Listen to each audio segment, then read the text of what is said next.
25 აგვისტოს ოკუპირებულ აფხაზეთში ეგრეთ წოდებული საპრეზიდენტო არჩევნები ჩატარდა. მოქმედ ეგრეთ წოდებულ პრეზიდენტ რაულ ხაჯიმბასთან ერთად ეგრეთ წოდებული საპრეზიდენტო პოსტისთვის სულ 9 კანდიდატი იბრძოდა. ოკუპირებულ აფხაზეთში 35 საარჩევნო ოლქი და 152 უბანი იყო გახსნილი. დამატებითი უბნები მოსკოვსა და ჩერკესკში გაიხსნა. ეგრეთ წოდებული არჩევნების მხარდასაჭერად მოსკოვიდან სპეციალურად რუსეთის დუმის 10 კაციანი დელეგაცია კონსტანტინე ზატულინის ხელმძღვანელობით ჩავიდა. აფხაზური მხარის საერთაშორისო დამკვირვებლებად რუსეთის, ეგრეთ წოდებული სამხრეთ ოსეთის, არაღიარებული დნესტრისპირეთის, თვითაღიარებული ლუგანსკისა და დონეცკის რესპუბლიკების, ეგრეთ წოდებული არცახის ანუ მთიანი ყარაბაღის წარმომადგენლებს მიიჩნევს. ეგრეთ წოდებულ საპრეზიდენტო არჩევნებზე ნიკარაგუის სახელმწიფოს ეგრეთ წოდებული სრულუფლებიანი ელჩი აფხაზეთში ალბატორეს მეხია. ვენესუელას კი ცენტრალური საარჩევნო კომისიის ტექნოლოგიების გენერალური დირექტორი მარლო მანტილია წარმოადგენდნენ. აფხაზურმა მხარემ გაავრცელა ინფორმაცია, რომ ეგრეთ წოდებულ საარჩევნო პროცესს საერთაშორისო დამკვირვებლების სტატუსით გერმანიის ბუნდესტაგის წარმომადგენლებიც ესწრებოდნენ. ჩვენი ცენტრის მიერ მოპოვებული ინფორმაციით ირკვევა, რომ ოკუპირებულ სოხუმში ჩასული იყო კრემლთან დაახლოებული პირები. გერმანიის ბუნდესტაგის დეპუტატი ჰიტლერის მიმდევარი შტეფან კოიტერი, რომლის წინააღმდეგაც ნაცისტური შეხედულებების გამო ერთ-ერთი ბლოგერის საჩივრის საფუძველზე სასამართლოში საქმეც იყო აღძრული. გერმანული დელეგაციის შემადგენლობაში იყვნენ ასევე ფონდ რუსკი მირის მიერ დაფინანსებული ვენის სუვოროვის სახელობის ინსტიტუტის თანამშრომელი, რუსეთის ინტერესების გამტარებელი პატრიკ პოპელი, რომელმაც განსაკუთრებით ანტიუკრაინული ქმედებებით თავი გამოიჩინა არაღიარებული ლუგანსკისა და დონეცკის ეგრეთ წოდებულ რესპუბლიკებში და ბერლინის საკანონმდებლო ორგანოს დეპუტატი. პატრიკ პოპელთან ერთად თავისი პრორუსული პოლიტიკით ცნობილი უკრაინასა და ეგრეთ წოდებული ლუგანსკის რესპუბლიკაში გუნარ ლინდემანი. ეგრეთ წოდებულ არჩევნებთან დაკავშირებით გამართულ ბრიფინგზე გაზეთ ჩეგემსკაია პრავდას ჟურნალისტმა ანაით გოგორიანმა მთავარი კითხვა დაუსვა ეგრეთ წოდებული გერმანიის დელეგაციის წარმომადგენლებს. როგორ კომენტარს გაუკეთებთ ევროსაბჭოს განცხადებას იმის თაობაზე, რომ ევროკავშირი არ აღიარებს ოკუპირებულ აფხაზეთში ჩატარებულ არჩევნებს? ჰიტლერის მიმდევარმა შტეფან კოიტერმა ასე უპასუხა: ჩვენ რომ ვართ არჩევნებზე, ეს ჩვენი პირადი დამოკიდებულებაა ამ საკითხისადმი. მიუხედავად იმისა, რომ გერმანია არ აღიარებს თქვენს დამოუკიდებლობას და აფხაზეთის სტატუსი არ არის აღიარებული მთავარი ქვეყნების მიერ, მე მიმაჩნია, რომ ეს არჩევნები არის ნაბიჯი სწორი მიმართულებით. ასეთი არაადეკვატური და კომიკური პასუხი გასცა ოკუპანტების დაქირავებულმა ნაცისტების მეხუთმე დეპუტატმა შტეფან კოიტერმა. როგორც აფხაზეთის ავტონომიური რესპუბლიკის უმაღლესი საბჭოს თავმჯდომარე ჯემალ გამახარია აცხადებს, ამ უკანონო არჩევნებზე საერთაშორისო დამკვირვებლების სტატუსით მოსკოვის მიერ დაფინანსებული გერმანელი პოლიტიკოსების ოკუპირებულ აფხაზეთში ჩასვლა აფხაზის საზოგადოების შეურაცხყოფაა. მებრალება ეს აფხაზეთი, რომელიც არის ჩვენი მშობლიური მიწა და ტერიტორია, იქაურ მოსახლეობას ატყუებენ, რომ აი საერთაშორისო დამკვირვებლები და ასე და ისე და ის დამკვირვებლებიც ჩვენ ვიხილეთ მათ მიერ ჩატარებული ბრიფინგი და აცხადებენ, რომ არჩევნები ჩატარდა დემოკრატიულად, ტყვარჩელი, რომელიც განადგურებულია საერთოდ და იქ ცხოვრება არ არის, ასევე ოჩამჩირი, რომელიც დაცარიელებულია და აი იქ იხილეს დემოკრატიული არჩევნები. ესენი რუსეთის ემისრები არიან. გერმანიის ბუნდესტაგში აი ამ ბოლო არჩევნებზე პირველად გავიდა ულტრა მემარჯვენე პარტია, რომელსაც ქვია ალტერნატივა გერმანიისთვის. ეს არის რუსების მიერ დაფინანსებული პოლიტიკური ორგანიზაცია, რომლებსაც აი ესეთი პროფაშისტური ულტრა მემარჯვენე პოზიციები უკავიათ. და სწორედ ეს ორი პიროვნება, შტეფან კოიტერი და გუნარ ლინდემანი, სწორედ აი ამ პარტიის წევრები არიან. პატრიკ პოპელი ეს საერთოდ ეს არის, უბრალოდ სირცხვილი იყო რა, ეს იყო შეურაცხყოფა აფხაზეთის მოსახლეობის და მთელი აფხაზეთის, რომ აი ასეთი პიროვნება ჩამოიყვანეს იქ. ესენი ყირიმის ანექსიას აღიარებენ, დონეცკის და ლუგანსკის დამოუკიდებლობას ითხოვენ და ახლა ვიხილეთ აფხაზეთში. რუსეთი განსაკუთრებით დიდ ფულს ხარჯავს იმისთვის, რომ მას გერმანიაში ევროპის ნომერ პირველ სახელმწიფოში ყავდეს აგენტურა. აი ამ აგენტურის დახმარებით რუსეთი ეწევა ჰიბრიდულ ომს საქართველოს წინააღმდეგ. ადამიანები, რომლებიც ჩამოვიდნენ სოხუმში, ჩაიდინეს დანაშაული. დაარღვიეს საქართველოს კანონი ოკუპაციის შესახებ, ამიტომ მათ როგორც დამნაშავეებს, ადამიანებს, რომლებმა ჩაიდინეს დანაშაული, პასუხი უნდა მოეთხოვეს. გერმანიის საელჩო კი ეგრეთ წოდებულ არჩევნებთან დაკავშირებით განცხადებას ავრცელებს და აცხადებს, რომ ბერლინი ოკუპირებულ აფხაზეთში გამართულ ეგრეთ წოდებულ საპრეზიდენტო არჩევნებს არ აღიარებს. თუ ბატონი ლინდერმანი და ბატონი კოიტერი გაემგზავრნენ აფხაზეთში, მათ ეს საკუთარი კერძო ინიციატივით გააკეთეს და ამისათვის მათ არ მიუღიათ გერმანიის მთავრობის არანაირი ოფიციალური დავალება. გერმანია არ აღიარებს აფხაზეთში ეგრეთ წოდებულ არჩევნებს და არ აგზავნის იქ დამკვირვებლებს. გერმანია ყოველთვის უჭერდა მხარს საქართველოს ტერიტორიულ მთლიანობას და ამას მომავალშიც გააკეთებს. ამასთან გერმანიის საელჩო არ ფლობს ინფორმაციას იმის თაობაზე, თუ რა გზებით მოხვდნენ გერმანელი პარლამენტარები აფხაზეთში.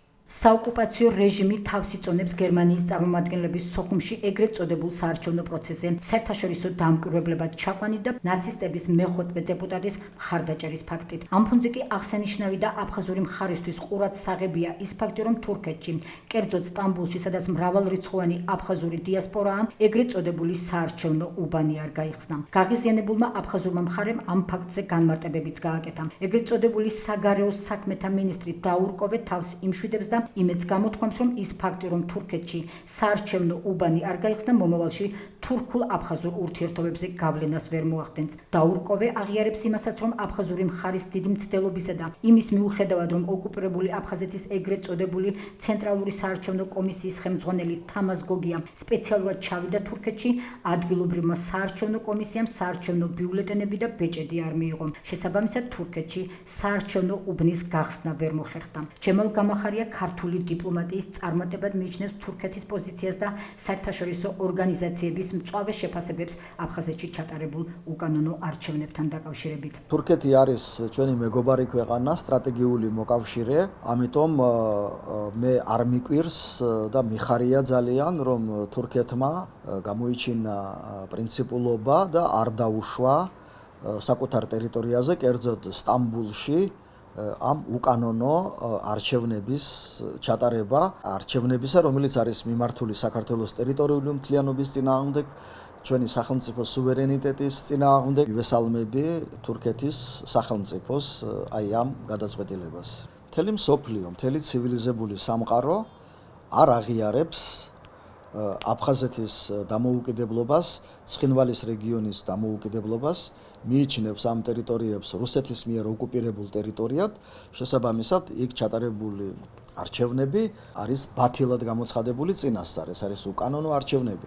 ამიტომ ეს არის რა საკვირველია ჩვენი დიპლომატიის მუშაობის შედეგი, ეს წარმატებული მუშაობის შედეგია და მხოლოდ შემიძლია მივესალმო იმას, რომ ცივილიზებული სამყარო ჩვენ მხარს გვიჭერს და მხოლოდ ერთი-ორი ქვეყანა, სადაც დიქტატორული რეჟიმები ჯერ კიდევ არსებობენ და ბოგინობენ, აი ისინი აღიარებენ ამ არჩევნებს. აფხაზეთში ჩატარებულ უკანონო არჩევნებს, რომელიც უკიდურესი დაძაბულობისა და დაპირისპირების ფონზე მიმდინარეობდა, სიურპრიზების გარეშე არჩეულია. რაულ ხაჯიმბასთვის მოულოდნელი იყო ეგრეთ წოდებული არჩევნების შედეგები. დე-ფაქტო პრეზიდენტი დარწმუნებული იყო საკუთარ გამარჯვებაში, თუმცა საბოლოოდ მეორე ტურის საჭიროება დადგა. ჩვენ ვლიდერობდით, თუმცა უკეთეს შედეგს ველოდებოდით.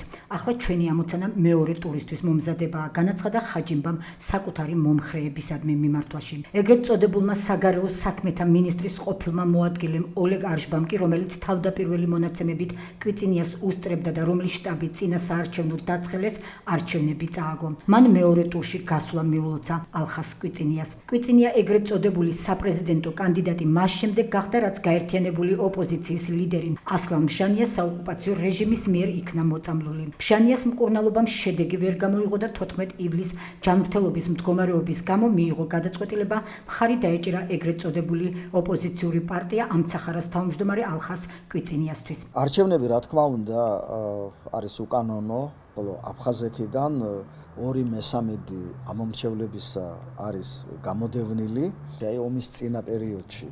იყო 347,000 ამომრჩეველი და ამ ეგრეთ წოდებულ არჩევნებზე დააფიქსირეს თვითონ ამ დე-ფაქტო საარჩევნო კომისიამ 118,000, ანუ თითქმის 3-ჯერ ნაკლები. ტერიტორია არის ოკუპირებული, უცხო ქვეყნის კონტროლის ქვეშ იმყოფება და ამ ვითარებაში ვითომ საპრეზიდენტო არჩევნებს ატარებენ, იქ ვითომ რაღაც დამოუკიდებლობანას თამაშობენ. აი სწორედ იმ აღიარების შედეგი არის კატასტროფული მდგომარეობა, რომელიც არის აფხაზეთში, ჰუმანიტარული კატასტროფის წინაშე იმყოფება აფხაზეთი, ის არის იმედგაცრუებული, ადამიანებს არაფრის იმედი არ აქვს და აი ერთადერთი იქ მოსკოვი რასაც უწყალობებს, აი ამის იმედზე არიან და სწორედ ამისთვის მიდის ბრძოლა. იმედგაცრუებულები არიან არა მხოლოდ იმ დე-ფაქტო ხელისუფლებაზე, არამედ რუსეთზეც.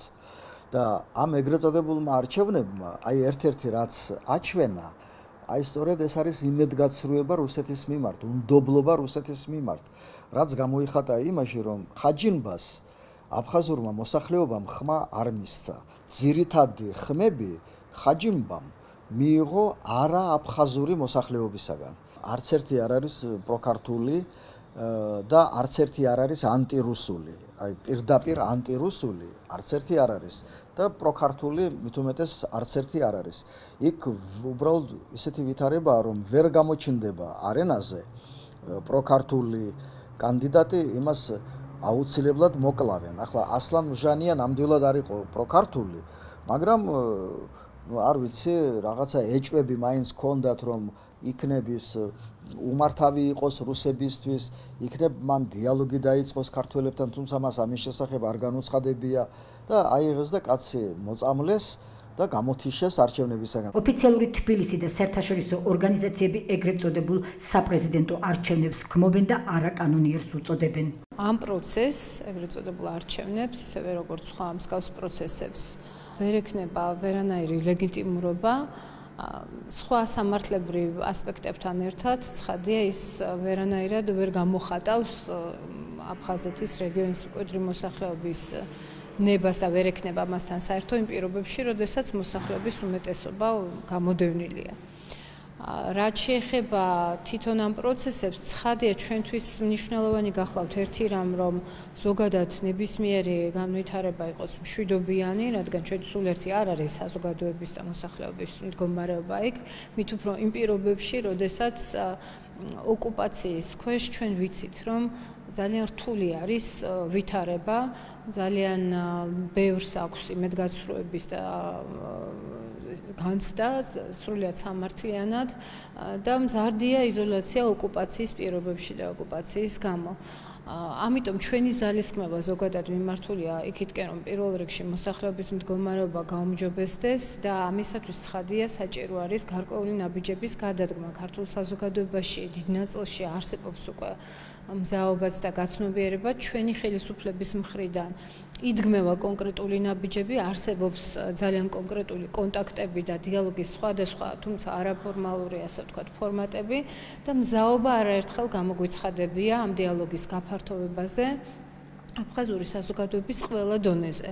აქ ცხადია საუბარი არ არის და ვერც მომავალში იქნება რაიმე ეგრეთ წოდებულ ფორმალურ რეგალიებზე, მაგრამ დიალოგს, კომუნიკაციას ალტერნატივა არ აქვს. პირველ რიგში სწორედ მოსახლეობის მდგომარეობის გაუმჯობესებისათვის, ამისთვის ჩვენ ძალიან კონკრეტული ხედვები და ინიციატივებიც გვაქვს.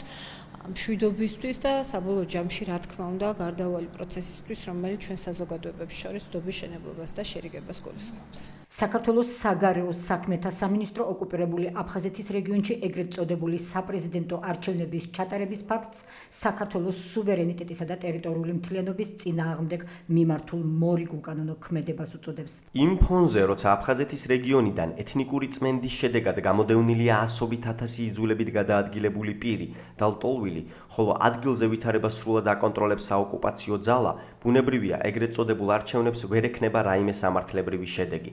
სრულად ეწინააღმდეგება რა საერთაშორისო სამართლის ფუნდამენტურ ნორმებსა და პრინციპებს. ცხადია, ეგრეთ წოდებული საპრეზიდენტო არჩევნები წარმოადგენს აფხაზეთის რეგიონში განხორციელებული ეთნიკური წმენდის, მიმდინარე უკანონო ოკუპაციისა და ფაქტობრივი ანექსიისკენ გადადგმული ნაბიჯების ლეგიტიმაციის მორიგ უშედეგო მცდელობას. საერთაშორისო თანამეგობრობა არასდროს შეეგუება საქართველოს სუვერენული საზღვრების ძალადობრივი ცვლილების მცდელობას, ისევე როგორც იმ უკანონო ნაბიჯებს, რასაც რუსეთის ფედერაცია დგამს საოკუპაციო ხაზზე მავთულ ხლართების აღმართვის, მილიტარიზაციისა და ადგილზე ადამიანის ფუნდამენტური უფლებების უხეში დარღვევის კუთხით. საგარეო საქმეთა სამინისტრო მოუწოდებს რუსეთის ფედერაციას პატივისცეს ნაკისრ საერთაშორისო ვალდებულებებს შეასრულოს 2008 წლის 12 აგვისტოს ევროკავშირის შუამავლობით დადებული ცეცხლის შეწყვეტის შეთანხმება და შეცვალოს უკანონო გადაწყვეტილება ოკუპირებული ტერიტორიების ეგრეთ წოდებული დამოუკიდებლობის შესახებ. საგარეო საქმეთა სამინისტრო ასევე მიმართავს საერთაშორისო თანამეგობრობას, სათანადო შეფასება მისცეს და ქმედითი ზომები მიიღოს ოკუპირებულ ტერიტორიაზე მიმდინარე უკანონო პროცესების შესაჩერებლად. ამერიკის შეერთებული შტატები, კანადა, დიდი ბრიტანეთი, ბულგარეთი, ჩეხეთი, ესტონეთი, ფინეთი, ირლანდია, ლატვია, ლიეტუვა, პოლონეთი, რუმინეთი, შვედეთი, ნორვეგია და უკრაინა არ აღიარებენ საქართველოს რეგიონის აფხაზეთის დე-ფაქტო ხელისუფლების მიერ გამართული ეგრეთ წოდებული საპრეზიდენტო არჩევნების ლეგიტიმურობას და არ აღიარებენ მათ შედეგებს. ევროპის საბჭოს საპარლამენტო ასამბლეის დამკვირვებლები ეგრეთ წოდებულ საპრეზიდენტო არჩევნებს გამოეხმაურნენ. ჩვენ კიდევ ერთხელ გამოვხატავთ ჩვენს მხარდაჭერას საქართველოს ტერიტორიული მთლიანობისა და სუვერენიტეტის მიმართ საერთაშორისო აღიარებულ საზღვრებში. აფხაზეთში 2019 წლის 25 აგვისტოს გამართული ეგრეთ წოდებული საპრეზიდენტო არჩევნები უკანონო და არალეგიტიმურია. როგორც ადრეც აღვნიშნეთ, ეგრეთ წოდებული არჩევნები აფერხებს აფხაზეთის კონფლიქტის მშვიდობიან მოგვარებას და ხალხი გაერთიანების ნაცვლად კიდევ უფრო შორდება ერთმანეთს. ჩვენ კიდევ ერთხელ ვგმობთ ამ ფაქტს. ეგრეთ წოდებული საპრეზიდენტო არჩევნების მეორე ტური სავარაუდოდ 8 სექტემბერს გაიმართება. ერთმანეთს რაულ ხაჯიმბა და ალხას კვიცინია დაუპირისპირდებიან. დე-ფაქტო არჩევნების თარიღთან დაკავშირებით საბოლოო გადაწყვეტილებას ეგრეთ წოდებული ცენტრალური საარჩევნო კომისია მიიღებს.